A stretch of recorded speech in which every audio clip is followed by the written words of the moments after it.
जी प्यारे अस्सलामु अलैकुम वरहमतुल्लाहि वबरकातुहू जी। की हाल चाल है जी? ठीक ठाक हो? उम्मीद अल्लाह के हुक्म दे नाल इंशाअल्लाह तुसीं सारे ठीक ठाक होवोगे। अल्लाह ताला सब ते रहमतां फरमाए। अज दा व्लॉग जिहड़ा मैं तुहानूं बॉलीवुड के बहुत बड़े अदाकार अमिताभ बच्चन और उन्हां दी बीवी जिया बच्चन की शादी के बारे दसांगा कि उन्होंने क्यों खुफिया रखा गया और उस वक़्त फिर पंडित ने उन्हां दी शादी करने तो इनकार कर दिता सी। उसकी मुकम्मल तफसीलात इंडिया मीडिया के धक्के जिया बच्चन दे एक वालद सी जिहड़े वो बड़े नामवर सहाफ़ी सी तारून कुमार, उन्हां दा एक आर्टिकल उन्हां इंडिया मीडिया के धक्के चढ़ गया।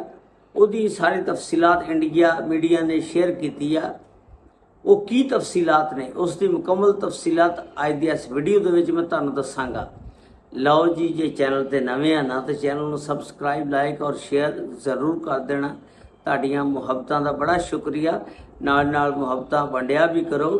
जदों तुसीं घंटी दे बटन नूं दब दोगे मेरी जिहड़ी भी नवी वीडियो अपलोड होएगी उसका नोटिफिकेशन तुहाडे तक पहुँच सकेगा।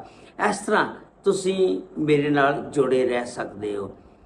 तो अदाकार अमिताभ बच्चन बॉलीवुड के बहुत बड़े अदाकार ने ते इन्हां ने जिया बच्चन दे नाल शादी कराई।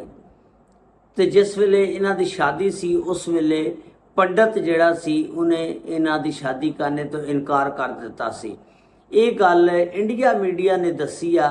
इंडिया मीडिया दे कोल जिहड़ी रिपोर्ट आ वो जिया बच्चन दे एक वालद साहब ने जिहड़े नामवर सहाफ़ी उन्हां दा एक आर्टिकल उन्हां दे धक्के चढ़ गया जिहड़ा सन 1999 दे विच लिखिया गया सी।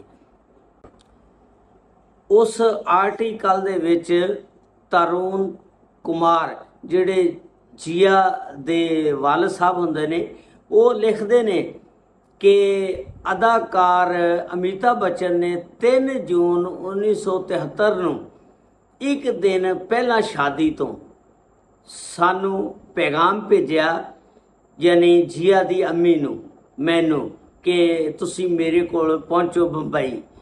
तो ये 1-2 साल दे विच सानू नहीं सी इन्नी उम्मीद कि इन्हां दी शादी इन्नी जल्दी हो जाएगी।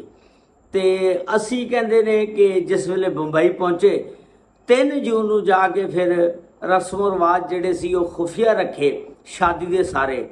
तो हुण जिहड़ी जिया बच्चन दी अम्मी सी उहदी ख्वाहिश सी कि मेरी बच्ची दी शादी बंगाली रस्मों रिवाज दे तहत होवे, जिवें बंगाल दे विच हिंदू शादी करदे ने उस तरह होवे, बंगाली पंडित दे थ्रू होवे।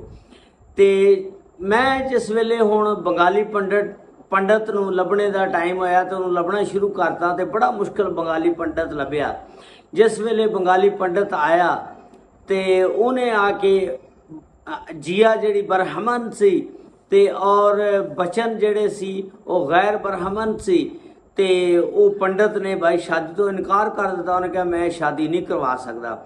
वो दसदे ने कि फिर बड़ी कोशिश तगो दो के बाद फिर वो जिहड़े पंडित सी वो मन्ने, उन्होंने राजी किया और इस तरह फिर यह शादी जिहड़ी आ होई।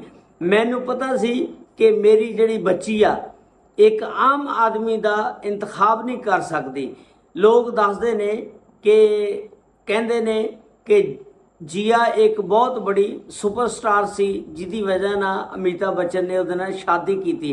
उस आर्टिकल दे विच उहदे वालद साहब लिखते ने ये सब गलत गल्लां सी। ते मैनू पता सी मेरी बेटी जिहड़ी आ एक खास किस्म के इंसान का इंतखाब करेगी और उसने उस खास किस्म के इंसान का इंतखाब किया और इस तरह फिर उन्होंने असी शादी की। तो इस शादी नूं बड़ा खुफिया रखा गया। अमिताभ बच्चन दसदे ने कि मेरे वालद साहब जिहड़े बरहमन सी ते उस शादी दे विच अमिताभ बच्चन दसदे ने मैं और मेरी अहलिया ने भी शिरकत की, बल्कि साडे वालदैन ने भी शिरकत की।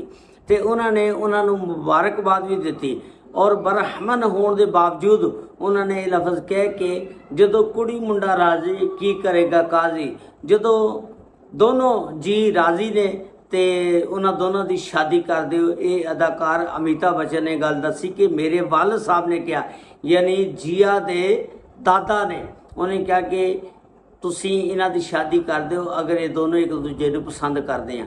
ਇਸ ਤਰ੍ਹਾਂ ਇਹਨਾਂ ਦੋਨਾਂ ਦੀ ਸ਼ਾਦੀ 3 ਜੂਨ 1973 ਨੂੰ ਅਮਿਤਾਭ ਬੱਚਨ ਔਰ ਜੀਆ ਬੱਚਨ ਦੀ ਹੋਈ ਸੀ। ਇਹ ਇੰਡੀਆ ਮੀਡੀਆ ਦੀ ਤਫਸੀਲਾਤ ਨੇ ਜਿਹੜੀ ਮੈਂ ਤੁਹਾਡੇ ਨਾਲ ਸ਼ੇਅਰ ਕੀਤੀ। ਉਮੀਦ ਹੈ ਤੁਹਾਨੂੰ ਪਸੰਦ ਆਈ ਹੋਵੇਗੀ। अस्सलामु अलैकुम व रहमतुल्लाहि व बरकातहू। अल्लाह ताला ਤੁਹਾਨੂੰ खुश रखे। अल्लाह हाफिज़।